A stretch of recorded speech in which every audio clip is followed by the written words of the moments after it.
सर्वांना मदर्स डेच्या खूप खूप शुभेच्छा. तर आज मदर्स डे आहे, त्याबद्दल आपण त्याच विषयावर संदेश ऐकणार आहोत. सगळ्यात प्रथम मातांसाठी थोडंसं आहे आणि नंतरचा संदेश मुलांसाठी आहे. तर आपण सुरू करूया. तर आपण कशा प्रकारे एक प्रेमळ, काळजी घेणारी, परिपूर्ण माता बनू शकतो? तर यासाठी देवाचं वचन बायबलमध्ये काय सांगते ते बघूया.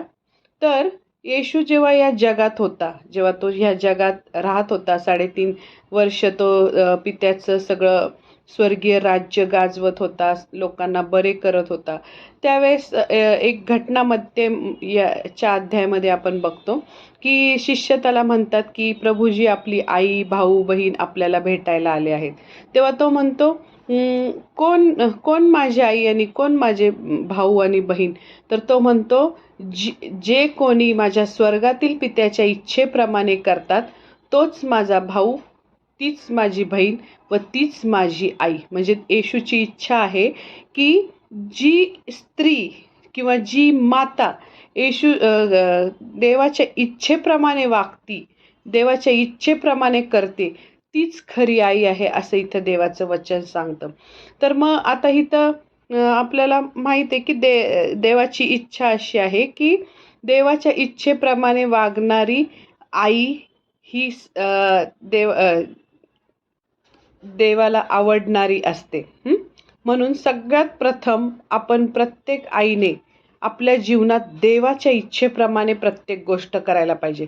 देवाने सांगितलेल्या त्या वचनाला पूर्ण करण्यासाठी आपल्याला सर्वात प्रथम देवाला भिवून वागणारी माता असलं पाहिजे. म्हणजेच त्याला म्हणतात, देवाला भिवून वागणारी माता म्हणजे गॉडली मदर, इंग्लिशमध्ये त्याला म्हणतात. गॉडली मदर ती असावी. त्या मातांनी त्यांचं चालणं, बोलणं, वागणं हे सगळं देवाला आवडेल असं ठेवलं पाहिजे. म्हणजे आपल्याला जगातील इतर माता जशा चिडून आपल्या मुलांना शिव्या शाप देतात, तसं आपण वागलं नाही पाहिजे. आपल्याला माहिती आहे की आपल्या जिभेमध्ये सामर्थ्य आहे आणि आपण जे काही बोलतो ते सर्व खरे होतं. म्हणून आपण कधीच आपल्या जिभेने आपल्या मुलांना शाप द्यायचा नाही, शिव्या द्यायच्या नाही. आणि प्रत्येक वेळी आपण आपल्या मुलांना आशीर्वादच द्यायचा. रोज मुलांच्या डोक्यावर हात ठेवून त्यांना आशीर्वादित करायचं. आणि त्या असं इथं देवाला आवडणार असं माता इथं सांगितलेली आहे. तर यासाठी आपल्याला असं ह्या वचनातून आपल्याला असं कळतं की आईने प्रत्येक गोष्टीसाठी देवावर अवलंबून असलं पाहिजे. म्हणजे जर आदर्श माता जर व्हायचं असेल किंवा आपल्याला चांगली माता बनायचं असेल, तर त्यासाठी नीतिसूत्र 31 मध्ये सद्गुणी स्त्री, 10 ते 31 मध्ये सद्गुणी स्त्री, सद्गुणी आदर्श माता याबद्दल लिहिलेलं आहे. तर मग त्यात आदर्श पत्नी कशी असावी असं लिहिलेलं आहे, आदर्श माता कशी असावी हे पण लिहिलेलं आहे. तर त्यात असं लिहिलंय की सद्गुणी स्त्री कोणाला प्राप्त होते, तिचे मोल मौल्यवान मोत्यांपेक्षा अधिक आहे. तर ज्या माता देवाला भिवून वागतात त्यांचाच अशा प्रकारे सन्मान होतो. म्हणजे त्यांचं मोल मोत्यांपेक्षा अधिक आहे. मग 30व्या वचनात असं लिहिलेलं आहे की परमेश्वराचे भय बाळगणाऱ्या स्त्रीची प्रशंसा होते. म्हणजे ज्या स्त्रिया परमेश्वराला भिवून वागतात त्यांची प्रशंसा, म्हणजे त्यांची स्तुती, त्यांचा आदर हा नेहमी सगळ्यांसमोर होतो, असं इथं सांगितलेलं आहे. तर आपल्याला असं लक्षात येतं की मातांनी जेव्हा त्या जीवन जगत असतात, विशेष करून ख्रिस्ती माता, त्यांनी कधीही आपल्या मुलांसमोर देवाविरुद्ध वागायचं नाही. त्या देवाच्या आज्ञाविरुद्ध मातांनी वागायचं नाही.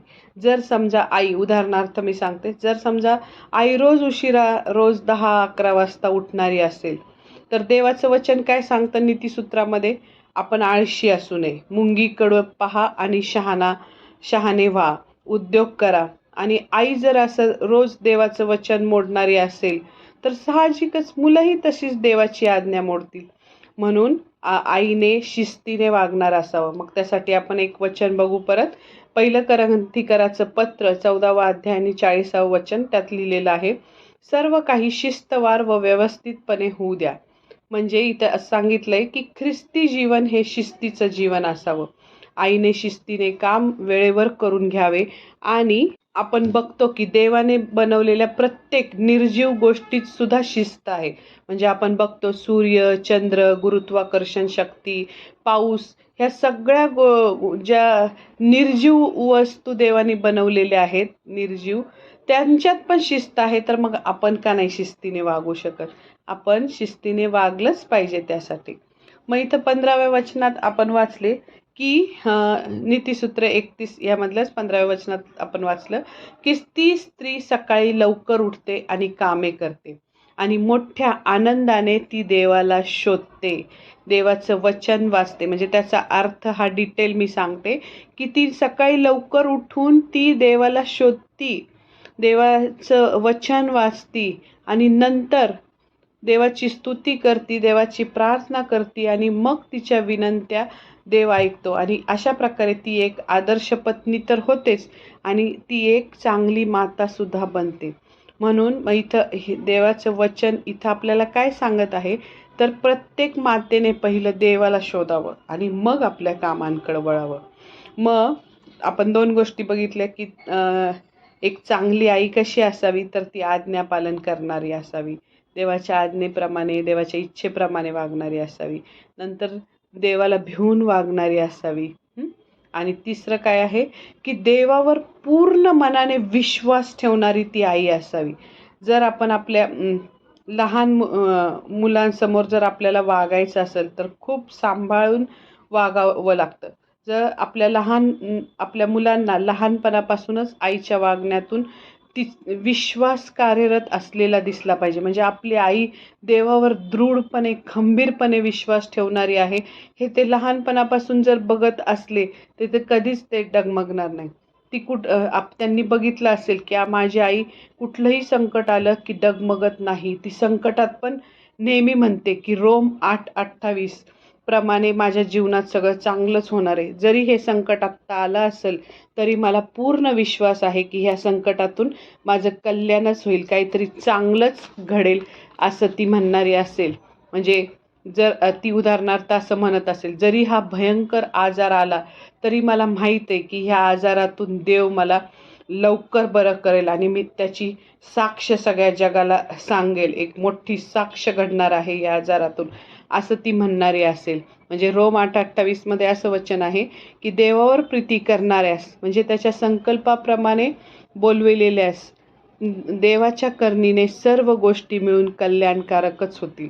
तर आपल्या जीवनात ज्या काही आपल्याला वाटतं कधी कधी की ह्या गोष्टी किती वाईट झाल्या ना माझ्या जीवनात, हे व्हायला नको पाहिजे होतं, पण तसं नसतं. देवाच्या योजना असतात. तुम्हाला योसेफाची गोष्ट मागं उत्पत्तीमध्ये सांगितलेली आहे.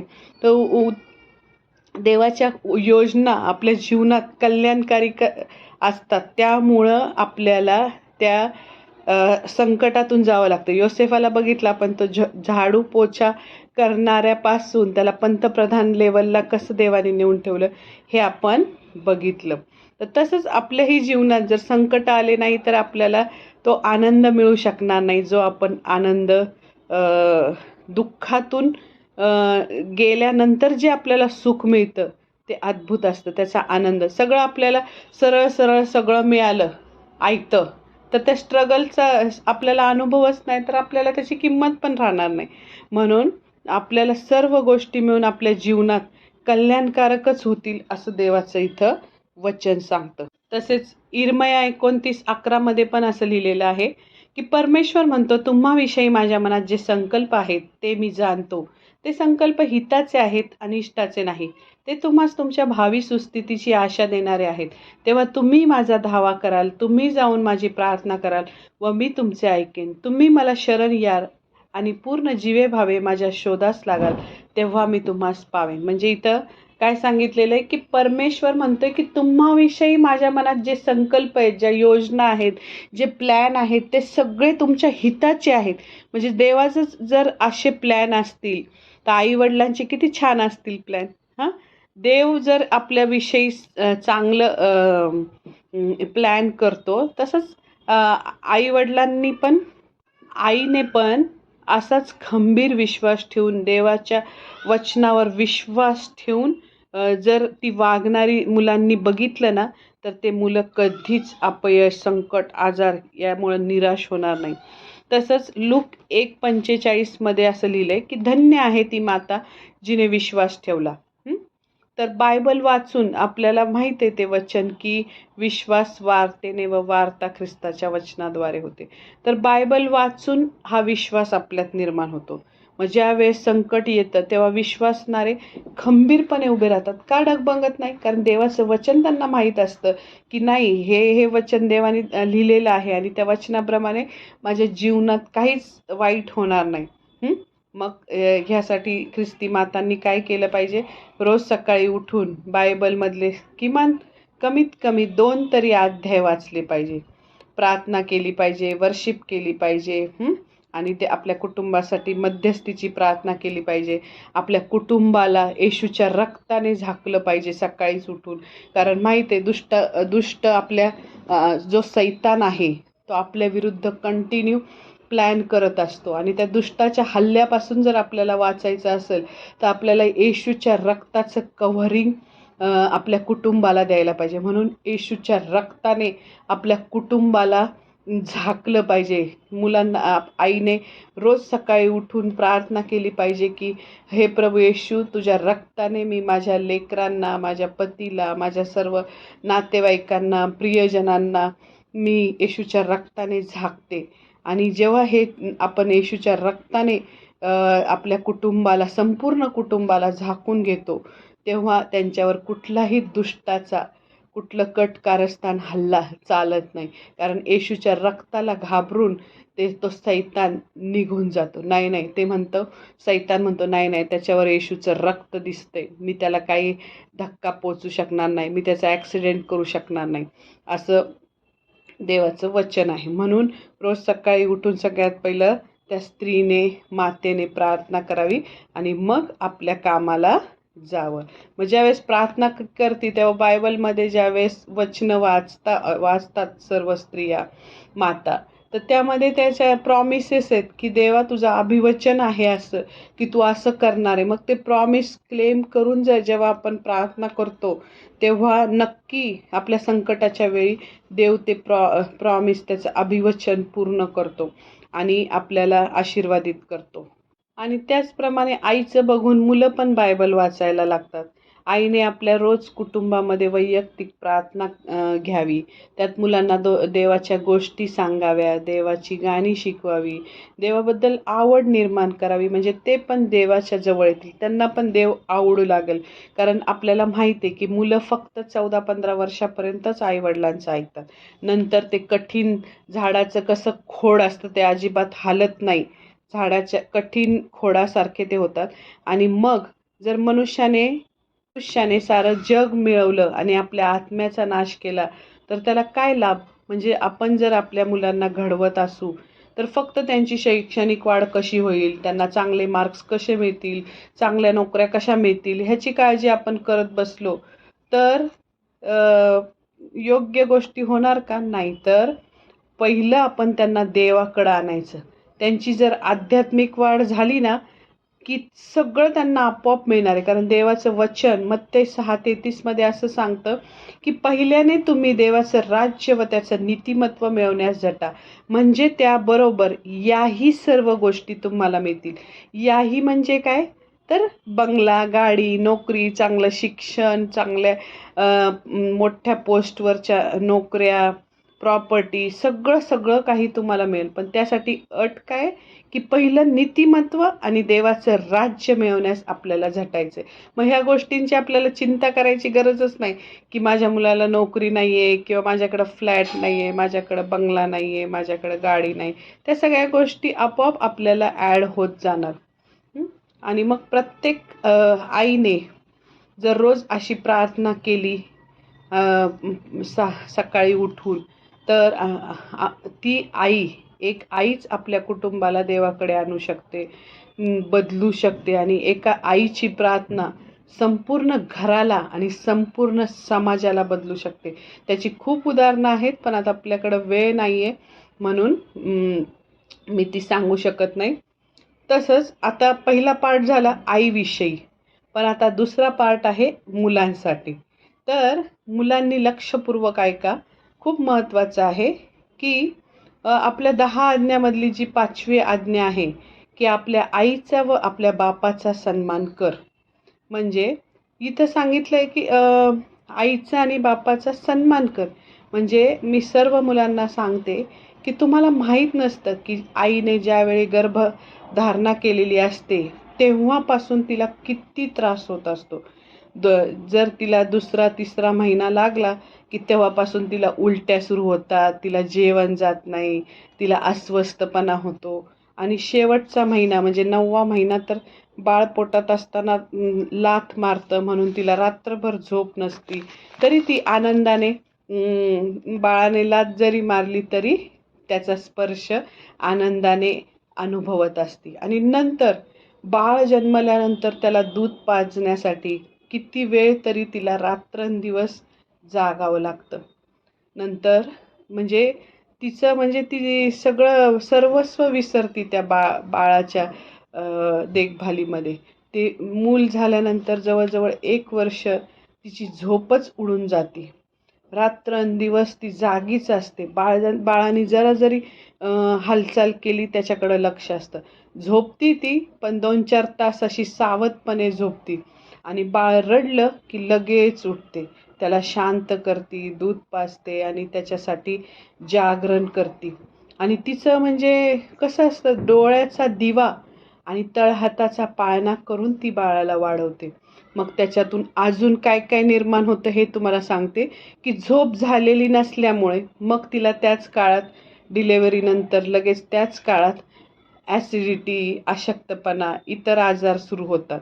मग मुलं मोठी करण्यात तिची तरुणपणातल्या सर्व इच्छा ती मारते. समजा ती पूर्वी खूप छान राहत असेल, तयार होत असेल, छान मेकअप करत असेल, पण ती बाळ झाल्यानंतर तिला एवढ्या जबाबदाऱ्या अंगावर पडतात की त्यात ती सर्व छान राहणे विसरते, मेकअप करणं विसरते आणि सगळंच विसरून जाते.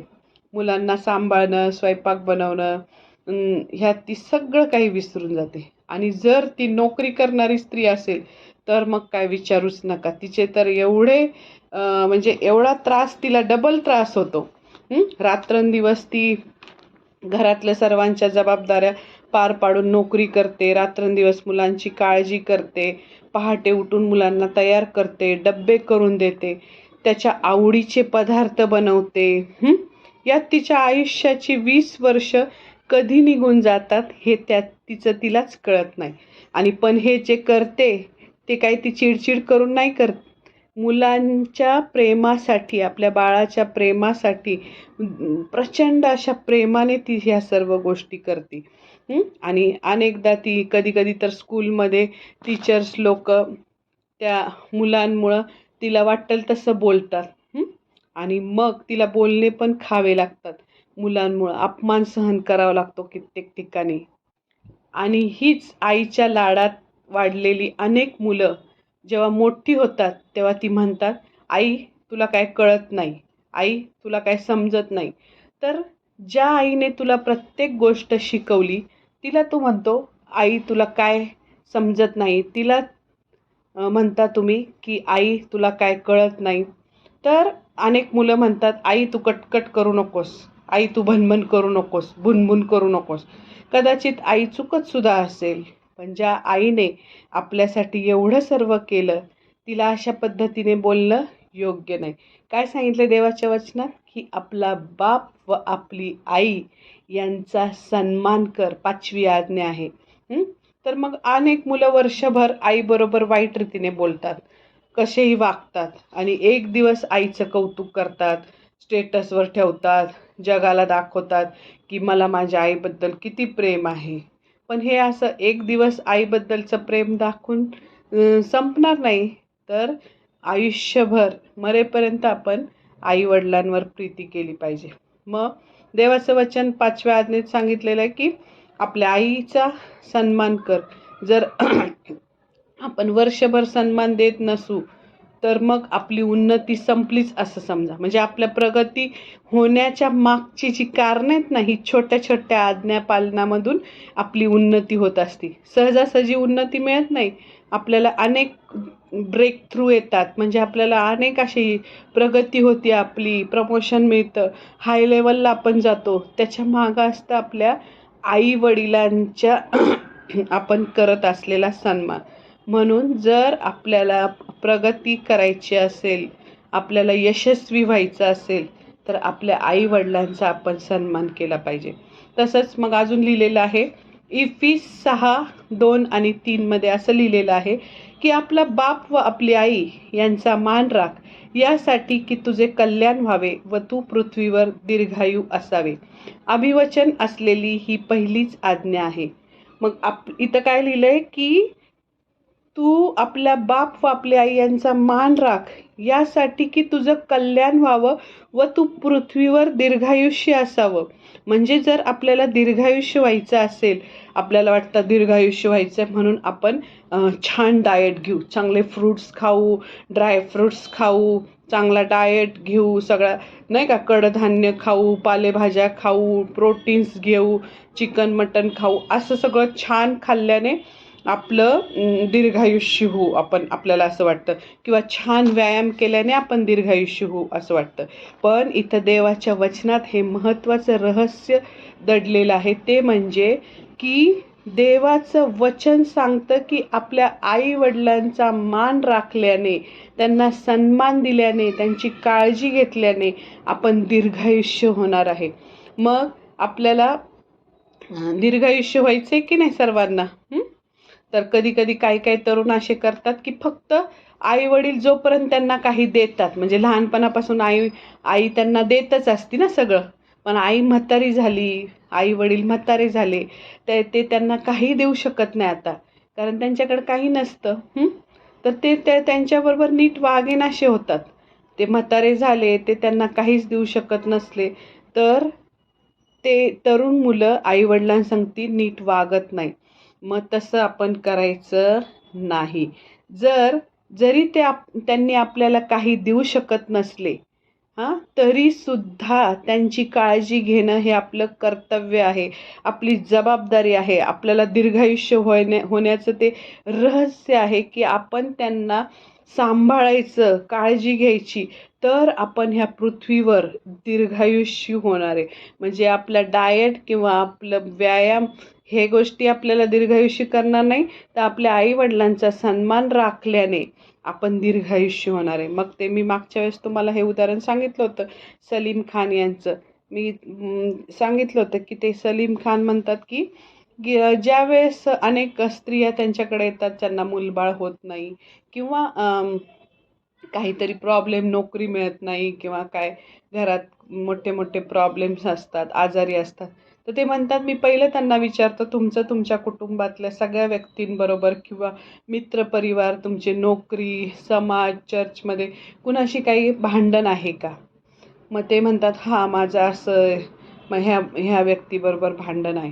ते म्हणतात पहिलं जाऊन त्यांच्याशी समेट करा, पहिलं जाऊन तुमच्या सासूशी समेट करा, तुमच्या अनेक जवळच्या लोकांबरोबर भावाशी समेट करा, आणि तेव्हा मग तुमचे आशीर्वाद मोकळे होतात. आणि मग त्यांनी समेट करायला लावल्यावर त्या स्त्रिया गेल्या. त्या 10 वर्ष आपल्या सासूबरोबर बोलत नव्हत्या, आणि ज्यावेळेस त्या बोलायला लागल्या, क्षमा केली, त्यावेळेस मग त्यांना मुलं होऊ लागली. म्हणजे ते सांगतात का पहिले 5 काही आशीर्वाद आपल्याला देवाकडून मिळतात आणि काही आशीर्वाद आपल्या नातेवाईकांकडूनच ते मिळतात. जेव्हा आपण त्या नातेवाईकांच्या बरोबर चांगलं वागू, चांगली त्यांची काळजी घेऊ, त्यांच्या आजारपणात त्यांना सांभाळू, त्यांच्यावर प्रेम करू, तेव्हा त्या नातेवाईकांकडून म्हणजे आपल्या आई वडिलांकडून, आपल्या सासू सासऱ्यांकडून हे आशीर्वाद आपल्याला मिळतात असं त्यांनी सांगितलेलं आहे. मग शेवटी एकच राहिले ते सांगते की देवाचं वचन आपल्याला असं सांगतं की एक वेळ आईला देखील आपल्या जन्मलेल्या बाळाचा विसर पडेल, पण मी तुला कधीही विसरणार नाही. म्हणजे असं कधी होतं का की आई म्हणती मला काल बाळ झालं आणि मी विसरून गेले? नाही. तर तुम्हाला मी मगाशी सांगितलं की वर्षभर त्या आईला झोप नसती, एवढं ती काळजी घेते. आणि कधी ते विसरू शकेल का जन्मदाती आई? नाही. तर जर आई जर एवढी प्रेमळ आहे, तर आपला तो काय म्हणतोय, एवढी प्रेमळ आई, देवाचं वचन काय सांगते, एवढी जबरदस्त, एवढं भयंकर असं जीवापाड प्रेम करणारी जी आई असते, ती विसरू शकेल आपल्या बाळाला. पण मी तुला कधीही विसरू शकणार नाही. जी आई आपण लहानपणापासून बघतो, अनेक आया, जर घरात थोडंसंच अन्न असेल आणि मुलगा पण उपाशी असेल आणि ती पण उपाशी असेल, तर ती ते सगळं अन्न काय, जे काय पदार्थ असेल, ती सगळं म्हणती नेहमी की तू खाऊन टाक बाळा, मला नको, माझं पोट भरलेलं आहे, मी मगाशीच खाल्लंय, तू खाऊन टाक. पण ती कित्येक वेळा उपाशी राहते आणि आपल्या लेकराचं पोट भरण्यासाठी ते सगळं त्याला देऊन टाकते. मग जर आपली जन्मदाती आई एवढी प्रेमळ असती, तर आपला हा पिता म्हणतोय, आपला देव म्हणतोय की जर जन्मदात्या आईला आपल्या बाळाचा कधी ना कधी विसर पडेल, पण मी तुला कधीही विसरणार नाही. मग असा जर देव आपल्याला लाभला आहे, तर आपण त्या देवाची आज्ञा पाळायला पाहिजे की नाही? आणि ह्या मातृदिनाच्या दिवशी त्या आईचा सन्मान, आईचा सन्मान आपण केला पाहिजे. नुसतंच तिला एक दिवसापुरतं तिला आनंदित करायचं नाही, तर वर्षभर तिच्याबरोबर चांगलं वागायचं, तिचं चौकशी करायची, तिच्याबरोबर प्रेमाने राहायचं आणि तिला आनंदित ठेवायचं. Thank you Jesus. आपण संपूया. धन्यवाद येशू.